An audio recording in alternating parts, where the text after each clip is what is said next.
Yeah. I'm just Okay. All right. preparing. Got it. I'm never sure exactly when it's going to do it. All right, recording also. All right, we are live on YouTube for a sanity check. It is Wednesday, March 12th, and this is a semi-regular, what do you call it? It's a recurring, uh, not quite bi-monthly. Series, maybe Yeah, monthly series. yeah, Yeah. series. And I'm Leslie Elliott Boyce. I'm speaking with Cari Bartholomew or Cara Marcel, and or interchange those names around till you get one you like. And Christine Sefein-Wolk. And today we're joined by Katie. And Katie is the kids are not all right. Is that right? That's your Yes, that's Yes. correct. that's your Substack and your Twitter. Yeah. And Katie, I'm glad you could be here with us today to have a chat. Your research is always fantastic, and so it's good to have you join the conversation. You and Carrie, I think, are two peas in a pod in that way. Yeah. Thank you so much for having me too. Yeah, it's great to have you. And hello, everybody. I know it's a sneaky stream. We didn't have an announcement ahead of time, so we'll probably get a trickle in. But hi to those who are joining us now. Hi, Cody R. Nice to see you today. And so, Carrie, we were just talking about the Department of Education. What does this mean? What's going on? You want to get us up to speed with where we're at right now? Sure. About half of the employees there have been let go. And a lot of people are super excited and a lot of people are super not. But I think what's most important is that people understand that this doesn't mean a whole lot of change unless your government officials wanted it to change. But if they were already in line like ours were here in Utah, which everybody's always blown away by that, they're like, but Utah, that's the state known for being super religious, right? And and it's not. We are secretly extremely progressive. And I would say those who don't recognize that are being colonized. Mm. So that's kind of that's kind of where we are. I would love to see Becky Pringle gone too. Unfortunately, she's part of the NEA instead of the Department of Ed. But at least it's Randy Weingarten, hopefully, who will, be less significant.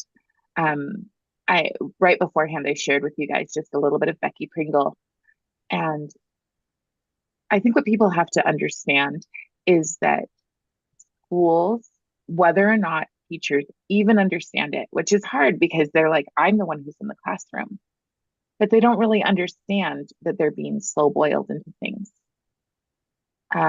Last week, I heard something about DEI, and I think it was The View, and they were saying, well, the thing that people don't understand about DEI is we're already choosing the best of the best. Those are the only people who get picked with DEI, and that's not true, but they're reframing. Hmm. So everything's getting reframed. I've seen tons of things. Come and have this important conversation, come and learn. And I was listening to somebody on YouTube who said, why why are we turning away from intellectual and critical thought? So I started to listen to them, and within 30 seconds, it was very obvious that this was a Marxist Mm. who was using the right language. So that's kind of where we're at. Okay, interesting. I just had somebody on this channel kind of complaining about an older video. Every now and then there'll be a couple of comments on some video that's a little bit further in the past. And this one, I didn't rewatch the video to revisit the conversation, see what exactly they were pointing out, but they were saying, you are out of touch with the school system. You need to get out of Washington and Oregon because schools are not as woke as you're saying that they are. This stuff is not actually being taught in education or in K through 12 education. And I immediately thought of you, Carrie, and your stories out of Utah. And you're really in the classroom. I'm not. Right. I'm homeschooling. But so, the commenter was right that I'm a little bit out of touch with it, but I'm hearing things that keep me from being in touch with it, keep me from wanting to put my kids in Let me that give you program. three from last week. Okay. I'm a parental advocate. People send me things and then they say, hey, will you speak for us? Which is hard.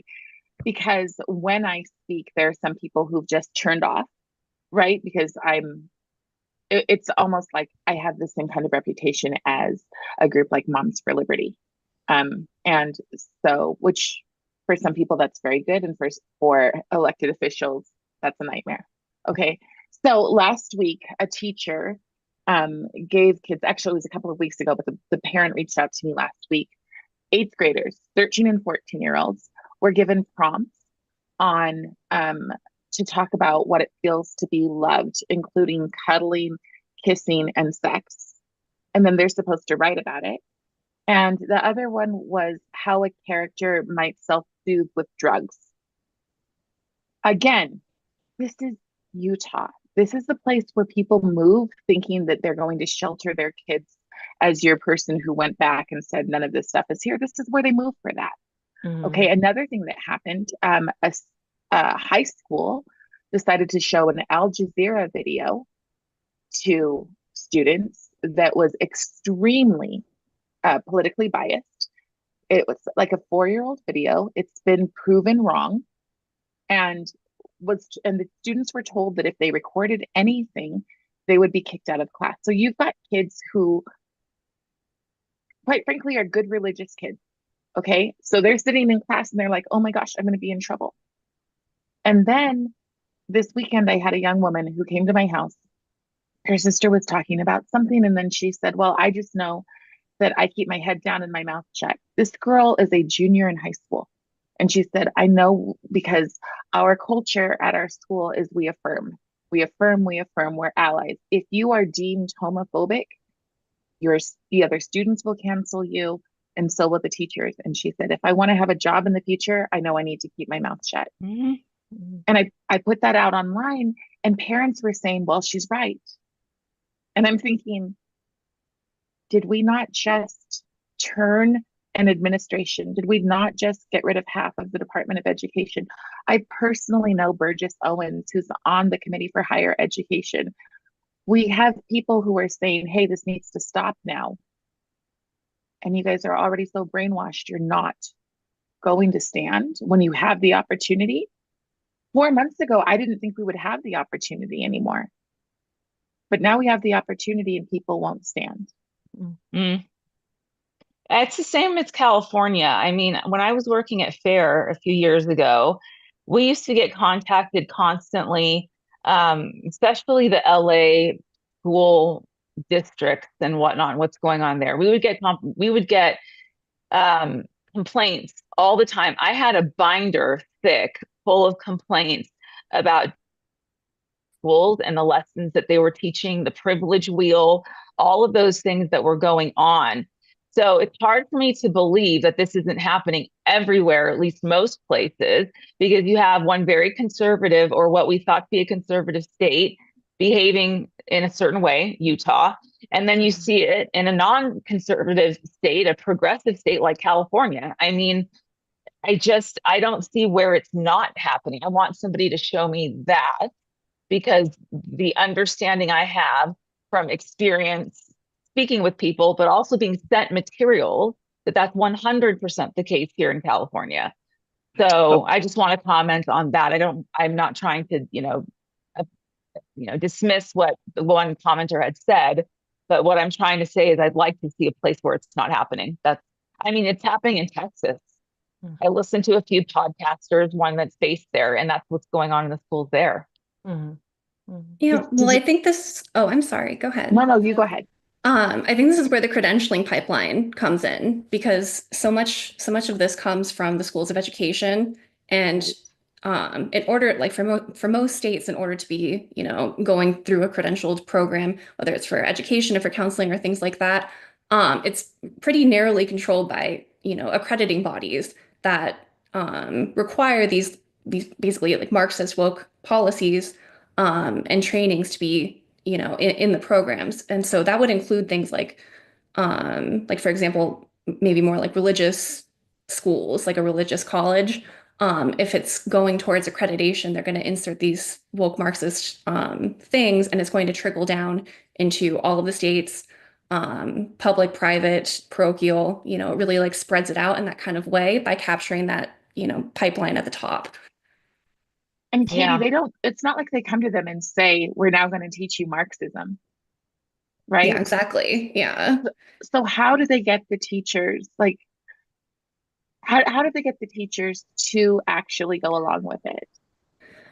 I think this is more like if you think about like quote unquote cult initiation, instead of having it be doctrinal where like you're aware of a doctrine, it's more social emotional. So I think it's, and this is why I think like female dominated fields are very prone to this because it is very I think like exploiting people's social emotional tendencies, using things like emotional exploitation, framing it in terms of things like empathy, um, softening the language a little bit, like things like that. I think that's really how, and you can really get almost anyone um, on board if you soften it in a certain way or like you market it to them in a particular way. And so when it comes to counseling and education, it's typically women. So it's going to be the empathy route, caring for people, treating people equally, like that kind of thing. Mhm. Mhm. That's interesting that you brought up the sexes, and there's been so much mm, contentious discussion around this for a while now. This is one of the things that we hear.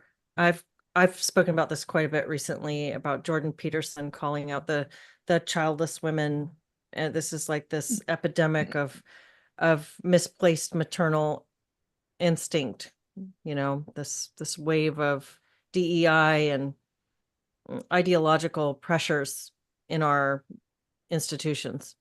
And I also tend to think that there's somebody, I don't know who this was, somebody was writing about this on Twitter the other day, and I liked the breakdown, talking about how corporate and institutional culture feminizes men.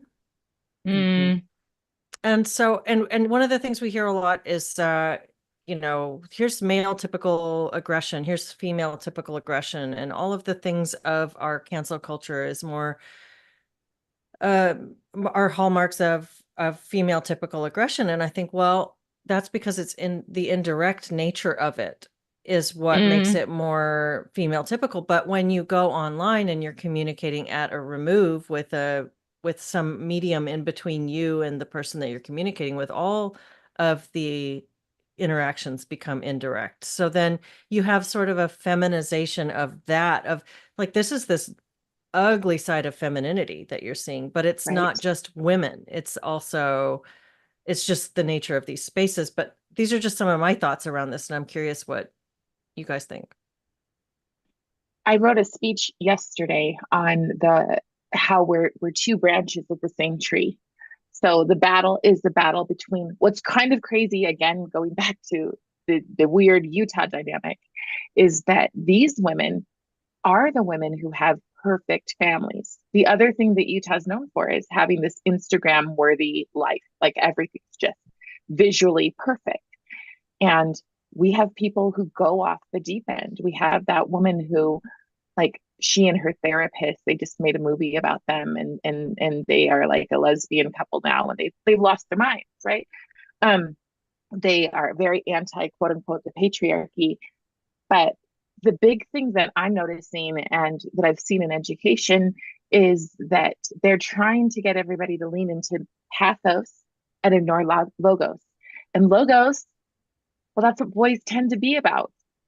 Boys tend to be about, let me solve the problem, put the problem in front of me and let me solve it, right? So even in the classroom, where we are feminizing our boys. Mm-hmm. And so that logos thing, and then the differences between the what I say is the nurturer. That's what my speech was about. That we are the nurturers. We are the people who understand that we sustain by being the nurturers, by raising the next generation, by giving the next generation truth, by standing and training them in some version of truth. Whereas the other side resents it. So it's crazy to me. I'm gonna get myself in so much trouble.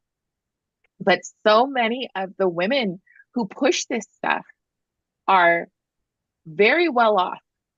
They live in perfect homes and have perfect cars and have perfect photos done every 3 months, like that's who they are. And they're constantly saying, let me care for all the people who, it's like, like Meghan Markle.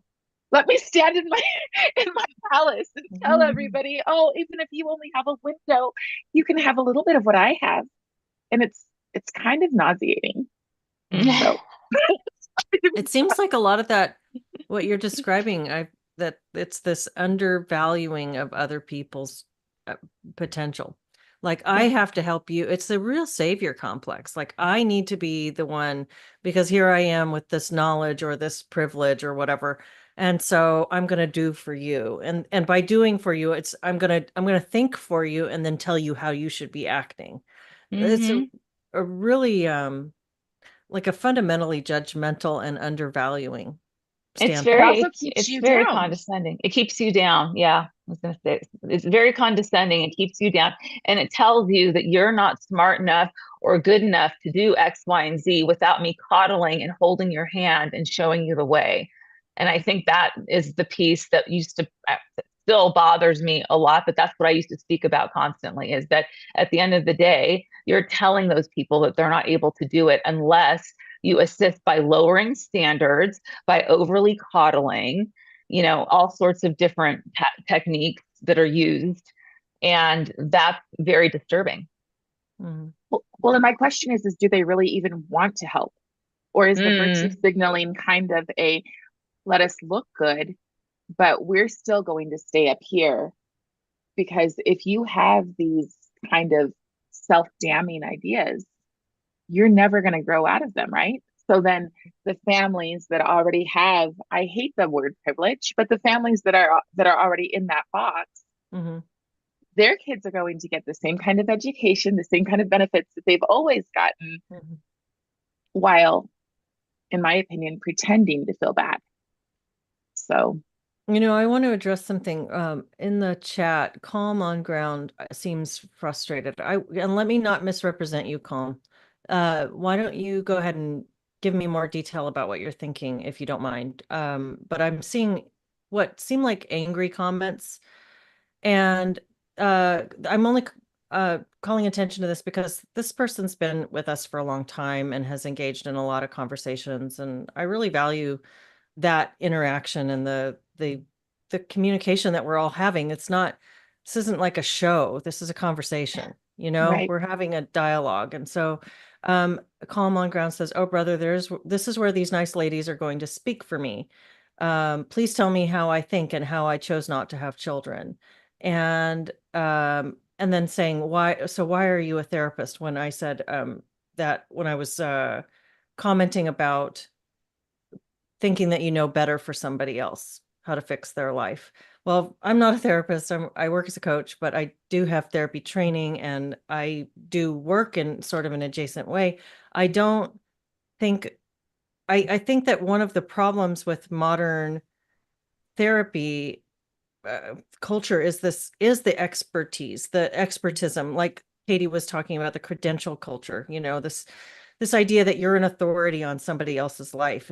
That's counter to, say, like a Rogerian standpoint, where the individual is their own expert and you're coming in alongside them to see how can I, what kind of help do you need with processing and understanding the things that are going on in your life? And can I be a partner for you in that discussion so that you can make decisions about how to improve the things that you're struggling with right now?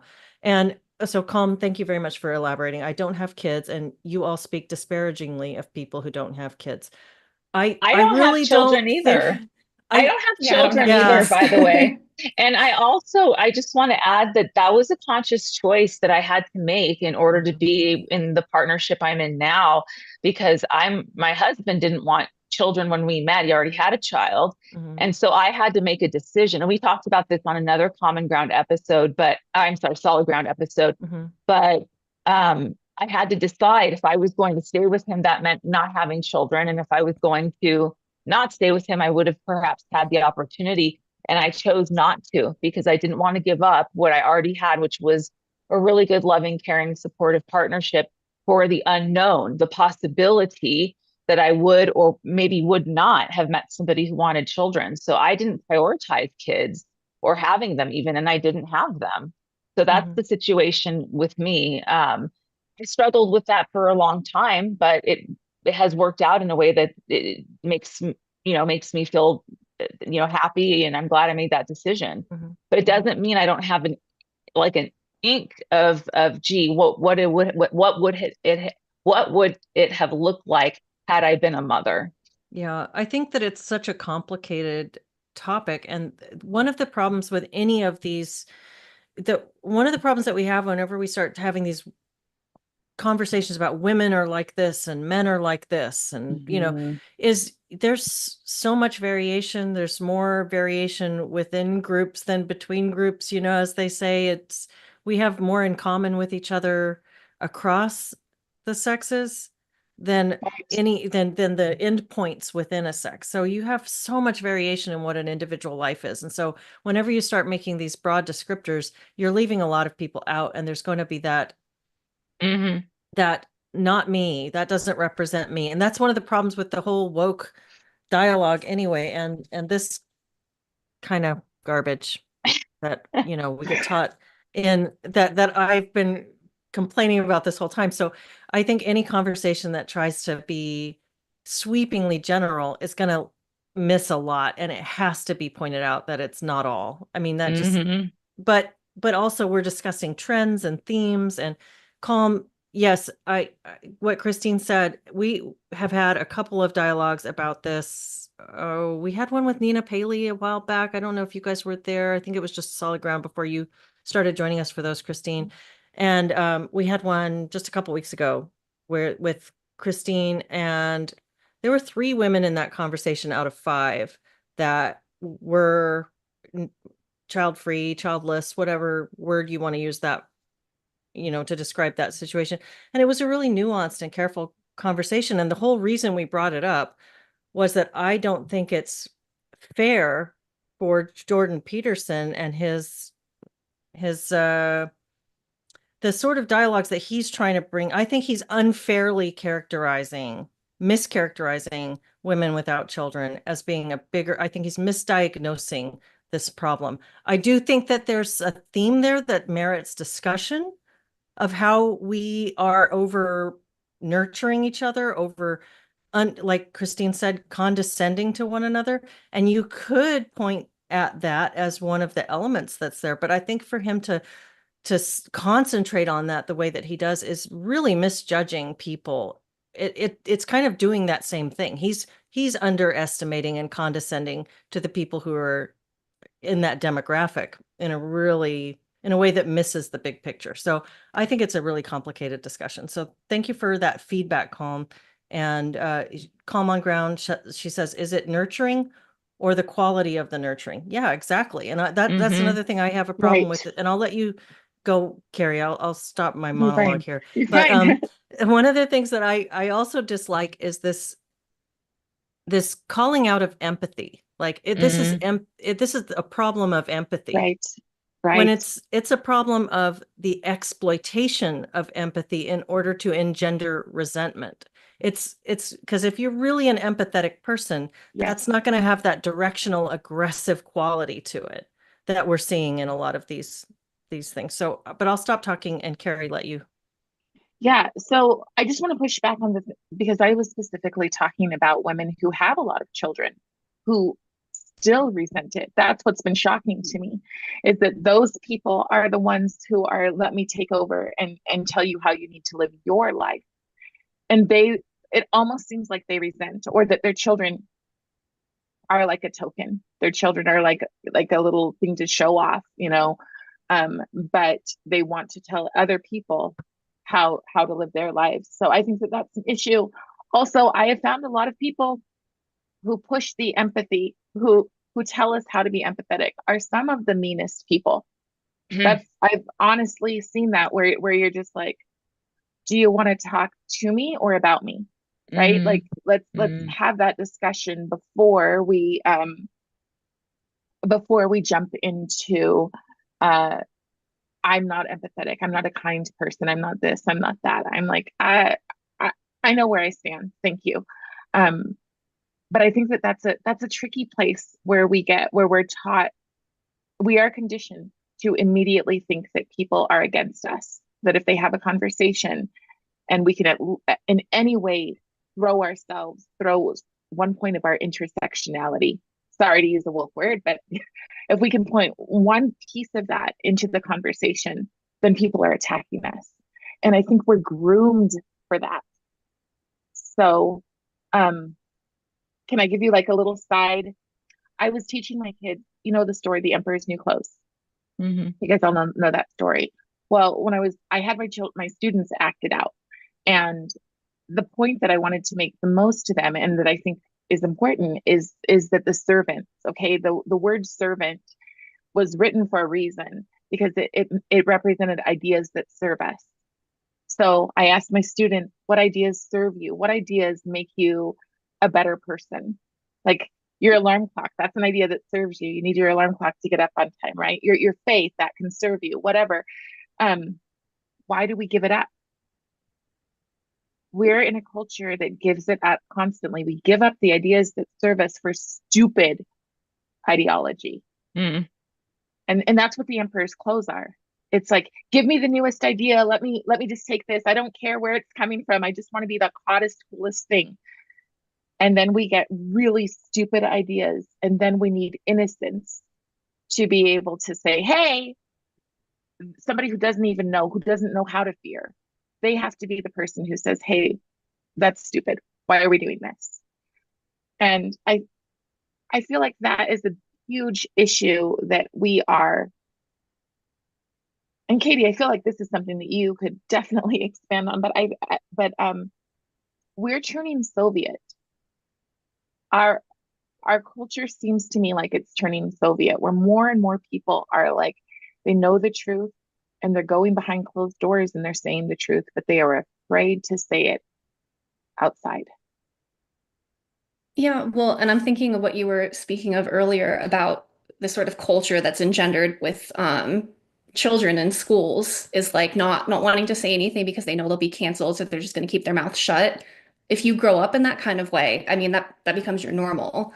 I mean, I'm also thinking, for example, of like the snitch lines that they're doing in schools. Like it really is sort of like a subtle way of getting into the younger generation's mind and having it become normal. And then 20 years from now, before you know it, everyone thinks that that's like a completely normal way of living, you know, that snitching on your friends or like having to not be able to tell the truth, that's just like a normal part of life, which is Wow. really sad. Like if you think about, you know, because there are a lot of kids who like truly that'll be their normal. They've never experienced anything else. How do Yeah. we stop that? Because you said 20 years and I just thought, no, four, because these kids like the juniors in high school, they'll be voting age next round. And if they're getting things shoved on them in school that they can't say, hey, I actually disagree, you know, they're not allowed to, because if they do, they're considered disrupting the classroom. Hmm. How do we change that now? Like, sorry, I mean, I'm the change starts with the top, I think, which is what Katie, you were talking about. It's the boards at the top, the credentialing boards, whether it's your license board or it's your, you know, the American Bar Association. I read some article about somebody that's suing the American Bar Association because some lawyer said something that was like not DEI and they wanted them to get their license revoked. I mean, it was, so people are afraid, I think, at those levels to say anything. It goes back to, you know, when I quit the teaching job, and I've said this multiple times, you know, I was a professor and I decided to leave because the ideology was, you know, so seeped into the curriculum and I didn't have any control over my class anymore. And when I told the dean I was leaving and why, his answer to me was like, well, a lot of people feel the way you do, and a lot of people agree, but we've got to do this diversity thing, and we don't know what else to do. So this is what we're doing.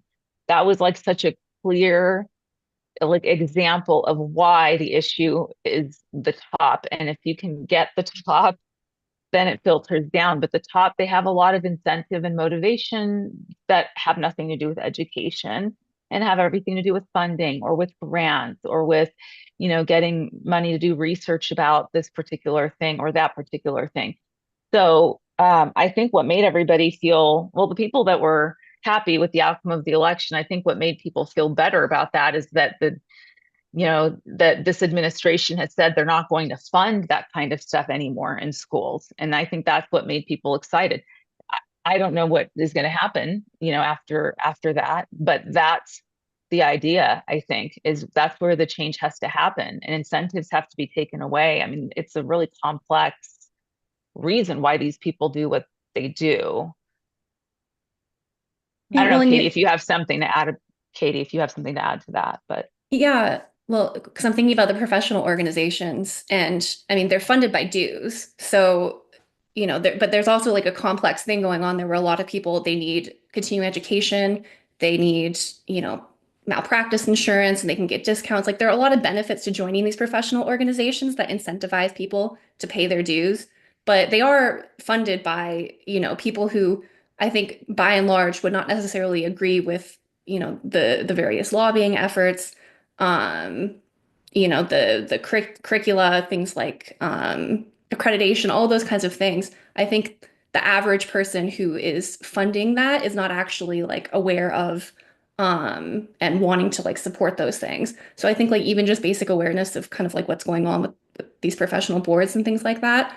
And saying no, like for example, I'm thinking it might actually be in a couple days, the American Psychological Association, the deadline for putting in comments for changes to the ethics. And the ethics there, the proposal is, like about social justice and basically wokeness. So, but all this stuff kind of like flies under the radar for a lot of people. So, before you know it, like the ethics are going to change on a bunch of psychologists. And everyone, or not everyone, but like a lot of people will have not even realized that that had happened. So just like being more involved in like these professional organizations, like your local and state level, like your board, all of the politics that kind of go on with that, like all those kinds of things, I think are avenues for like instigating change at the top, even though you like can't, like just go to the top and like sort of cut it off in the way that I think would be ideal. yeah, it would be. Checking out the chat here, and there's a bunch of dialogue around the concept of empathy. Yeah, it's let's see. GJMPTW says the other thing is that empathy, as I understand it, isn't necessarily always a good thing. People who understand the perspectives of others can be quite manipulative. Yeah. And somebody, I think it's much empathy is only sympathy. Somebody said, I liked this one. If somebody says that they're an empath, run for the hills. Username says, I've never met somebody self-identifying as an empath who doesn't have psychological issues they're seeking to avoid dealing with properly. I always found that to be a really strange one. That's kind of almost a pet peeve of mine, is hearing somebody say I'm an empath. It sounds, it's really strange. It's jarring because what they're saying, it's like the clearest, most crystallization of a virtue signal. Like I'm just telling you that I'm a good person by telling you how much I'm in touch with other people's feelings. And I'm totally tone deaf to the fact that the way that I'm saying this right now is probably making you uncomfortable. It's a really strange thing. I had this example, I'll tell you guys, because it was kind of funny that epitomizes this thing. So I was at this business development meeting a few years ago where people who are local were talking about their business, so we all came to sort of meet and greet, and there was like a 1 minute, okay, give your spiel, say where you work, and tell people your name and say your thing. So I stood up when it was my turn, and there were like 100 and some people in the room, and I'm not good at talking in front of people, so I was nervous, and so I was kind of breathy, and I'm like, I'm sorry, I'm a little bit nervous talking in front of people, but I'm Leslie and blah blah blah. And the girl who was next to me stood up after me, and she goes, I don't usually get nervous talking in front of crowds, but I'm an empath, so I'm picking up on this energy. And then she gave her spiel, and it was like, wow, that's so funny. The empath threw me under the bus as the excuse. It's like it was really hilarious, actually. So Wow, that's a great story. yeah. Sorry, it's totally off track, on track with what the chat is talking about, off track with Yes, what our yes, conversation is talking. yes. Yeah. I think like on the topic of empathy, people also kind of confuse like feel like being able to relate to other people or being able to connect with them and like also having a boundary there in terms of like your actions, you know, I like of course like just being a therapist, like separating like feelings and action is like kind of natural, I think. But or you know, it should be. But I think when people think of empathy, like, okay, so you can feel something for somebody, you can step into their shoes and understand that that's challenging for them, but you can also have that boundary that like you're still going to make decisions, you know, based on your rational capacity, you know, your own needs, things like that. So I think that kind of like warps it a little bit where like feelings and action kind of like get put together in a way that I don't think is necessarily accurate. Mm-hmm. I think that That's a every good time, point. oh, go ahead. Did you want to say? Oh no, I just said that's a good Oh, point. Mhm. I feel like every time we are taught um to talk about how we feel, like, and it's complicated because we talk about how we feel on this, right? But I feel like every time we're just taught to talk about how we feel, and constantly it's my feelings and I'm this way and whatever, and like it's hard. I run a national organization and I'm trying to teach people to be leaders, and part of that is saying you've got to be humble. But to even say you've got to be humble is like, oh, look at me, you know, and I don't like that kind of feeling. But I do think that the more that we talk about ourselves, the less we have an ability to actually connect with others. And I think that's intentional. Mm. Like, again, when I look at what we're learning in schools, when I look at this curriculum that is like teacher guided, ask these questions, get your kids into their feelings. One of the craziest things somebody sent me was a recording. They recorded a teacher. They went in and talked to the teacher about the sex and the drugs, right? And at first he thought it was a different assignment. He thought it was about Romeo and Juliet, where he has taught these seventh graders how to act as counselors. There's a problem here. All right. They have no training. They have no Right. training. We have counseling clubs for kids to counsel each other. Oh my gosh, that's so strange. It's Wow. so these Mm. kids who are being dug, you know, think about your emotions, think about how you feel, get logic out of the way. Only talk about how you feel. Are you being empathetic? Do you feel this way about Juliet? How about Romeo? I mean, they're too young. Romeo and Juliet were innocent, right? I I would mean, say they're too young. I'd say that the empathy is not the problem, it's the next steps that are the problem. I mean, empathy, that's not I'm just gonna really state this. I really believe teaching people to be empathetic, teaching children that when you say that to her, that hurts her feelings, when you hit him, that makes him feel that hurts him, you know, when you watch that happen, how did it make those people feel? That's good. That's good social skills. I mean, you're teaching people to be aware of things around them and people around them. It's the what do you do with that? What's your orientation toward the other? Now, do you take some responsibility for other people's feelings? And that's the problem with the whole activist mindset, is that they use empathy, but they very quickly move that into action. So Weaponized. now, yeah. Which those two things, I mean, empathy can exist and also self, agency can exist, and encouraging, self exploration can also exist. I mean, I think and that's what we try to teach, or at least we did when I was teaching in graduate school, about this, yes, this idea of empathy, how important it is. It helps you connect with your client and compassion, and you need to look at your own boundaries within that and not enforce your will upon this person based on, this whole idea of empathy, and or based on because you're just simply just feeling sorry for them. Mhm. And you don't know what else to do other than affirm something that may not be rational or reasonable to be affirmed.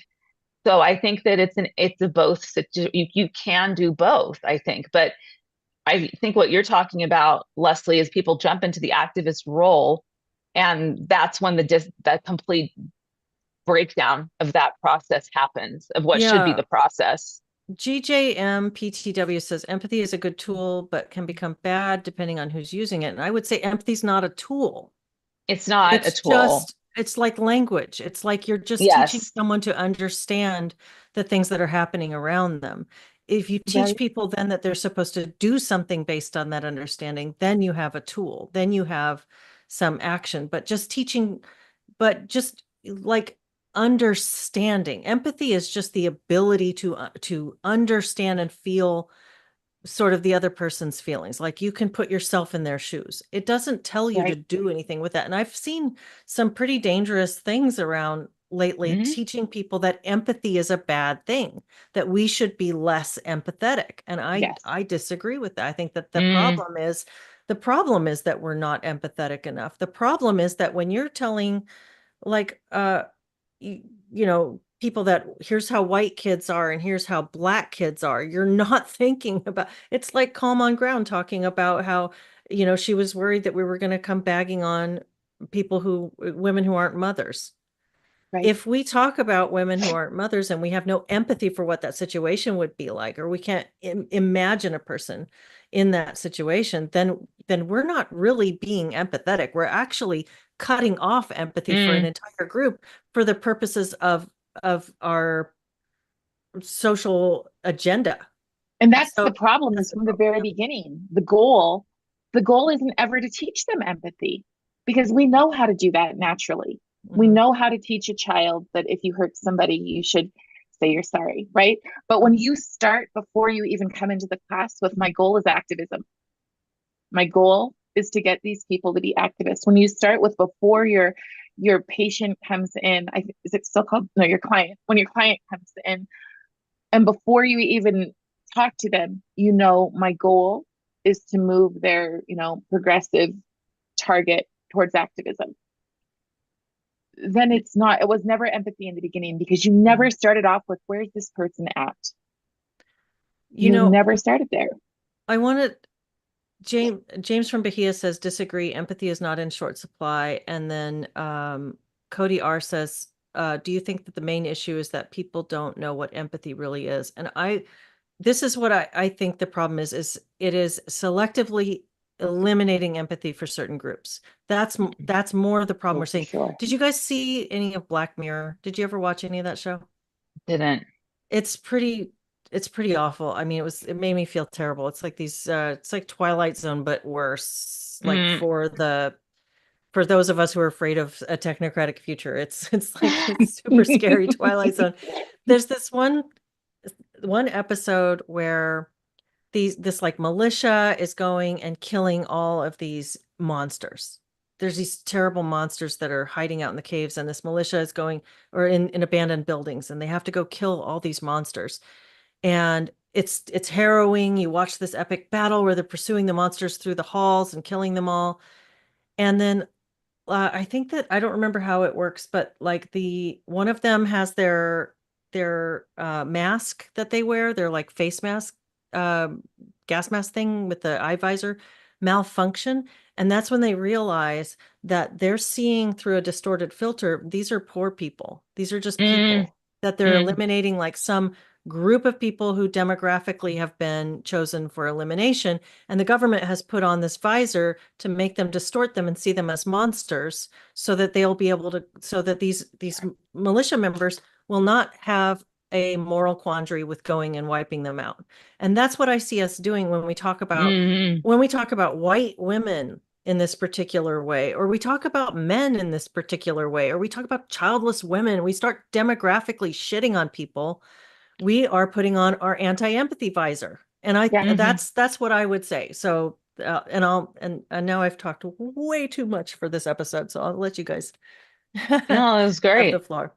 That was Our, great. our school board decided that, okay, so the a staff member, I don't know if it was a teacher or whatever, but they videotaped a kid being bullied. And there were five kids coming after one kid. One person pulls up back a slingshot and nobody stops it, right? The person records it, puts it online and says, I'm putting this online anonymously because I know I'm being watched. and I can't handle, losing my jobs, but these places are scary. Mhm. So there's over 1,000 people comment, and they want to go to the school board meeting tonight. So then the school board decides that 8 people are allowed to talk, period.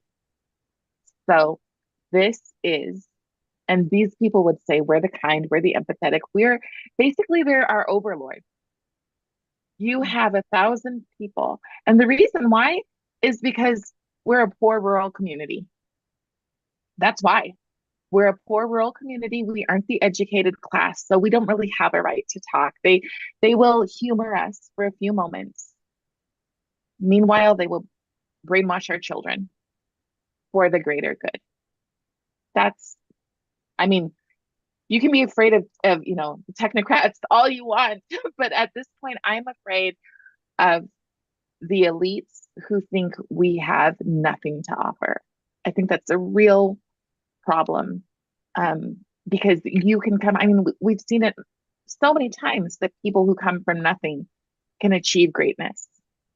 So where did we start this? Because I don't feel like this was always the way of education. This wasn't always the way of society. When did it become okay? And I guess demographically, this is white rural farmers, or more specifically, white rural factory workers who work like at cherry plants and apple plants and things like that, right?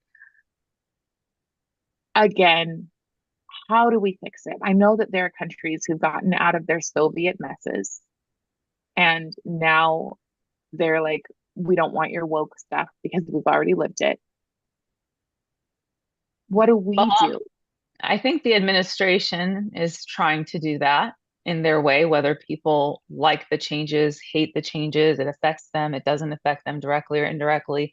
And I've said this on a couple of these shows before, definitely affected my family directly. But I think there is a move toward doing that on a political level. How much it'll filter down, I don't know. And I think the thing is, if the Department of Education is dismantled and everything's kicked back to the states and the states are in charge, then you have blue states that are doubling down on what this woke ideology is. And I don't know what happens to the red states, but the blue states, they're not going to remove that curriculum, and they're going to be able to have more of a sense of freedom to kind of run with that.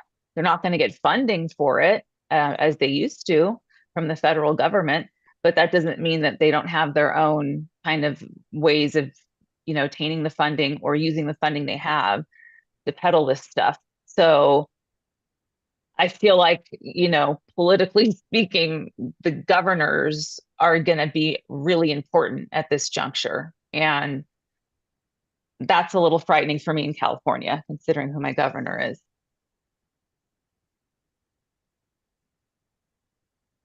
Your governor is a line manipulator who actually said he actually said, we don't have CRT in our schools in California. I know. I'm like, okay, sure. We've tried to recall the guy, but it's just, I know, it's not happening. Mm-hmm. Mm-hmm. I do worry, like what you bring up there about this sort of balkanization of blue and red, is that like it just amplifies sort of the spiral of destruction of our country. Sure. And it like what comes to mind, Cari, is something that you mentioned in our conversation a couple weeks ago about a concern with almost like a deadening of the conscience of a lot of young people, or like they're almost like tuned out, or people are so tired of the woke stuff that they're starting to like, and this connects to empathy, I think, because they're starting to completely tune out.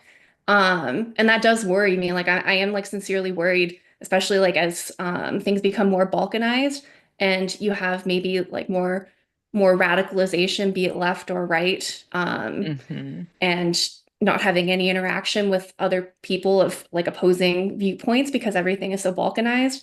And it becomes very easy to put on kind of like what Leslie was saying, the sort of like monster goggles of other people. And like once that spiral takes off, like it's really difficult to get out of it. Yeah. But how have they? I mean, because people have healed, And that's what I'm interested in, is what historically has worked to help people heal. Like Germany didn't just go from let's kill all of these people to let's be progressive and super welcoming. They did have a middle ground at some point, didn't they? How do we get there? How do we get there again? Because we've got to get there again. Like, I mean, it's they also had, right, a major, world war, not yes, to, I mean, that's maybe even understating it. Where they literally had to remove people that were in power and an entire party that was in power and replace their entire system of governing. That had to happen first before any of the other social changes, because if that's still in place, then any of the social changes that you are trying to make could be deemed illegal. I mean, they could be deemed all sorts of things, right? You can't necessarily do that unless you have the freedom, that the top isn't in control in that way, that the top allows the space. See, that's kind of my perspective on this. And I know I keep going back to the same perspective, but I feel like with the top all screwed up the way that it is, that I think it becomes very difficult for these movements to go anywhere, because laws keep getting slapped down that make it not possible. So, let's say the Department of Education says, okay, well, we'll give you a certain amount of money. Let's go back to what happened to Arizona. Not a lot of people saw this article. There was an article from the last administration where the Department of Education said to Arizona, if you remove this and this curriculum, we're not going to give you money for lunches for students. So they used that, it was weaponized, right? And they were held hostage because they themselves as a state did not either have the budget or mismanaged their budget or whatever happened to be able to provide food to the kids. So that change is not going to happen in Arizona as long as that administration had that holding over their head, and that particular state had no other way to fund their students' lunch program so that they could eat. This is why I talk a lot about that, because I think you cannot divorce politics from all of this. It's so intertwined, and I don't think you can always see where one starts and the other ends or begins. They're so intertwined. Even the APA with the woke statements that they've come out and made. I mean, the APA, also, there's a lot of government funding that comes into these different kinds of organizations and schools. They're not all independently, unless you're in the complete private sector. But anything that involves a government credential or a government anything does get subsidized some portion of money. It's used, and it's over their head. So I'm back to my original statement, which is that you have to change the top in order for the rest to be able to be, changeable without some serious consequence. And that's probably what happened in Germany. I mean, they had to have that change at the top in order for people to be able to live again and have businesses again and to, have, a life, and independence. I'll give my white pill suggestion for all of this is that I think people need to we just individually need to take more responsibility, take back our responsibility. When Katie, you're talking about the problems with professional organizations and credentialing, well, see if you can pull out of that organization, see if you can do something different or give your feedback, but take responsibility where you can. And you're not, a lot of times the structures of authority are more illusory than real. A lot of the things that we feel like we have to do, we don't really have to do. That doctor's orders, really, the doctor works for you. It's a suggestion, and you can find a way around that. I mean, there's lots of ways in which we can feel like we're being pressured to do things that we actually have more agency than we might realize sometimes.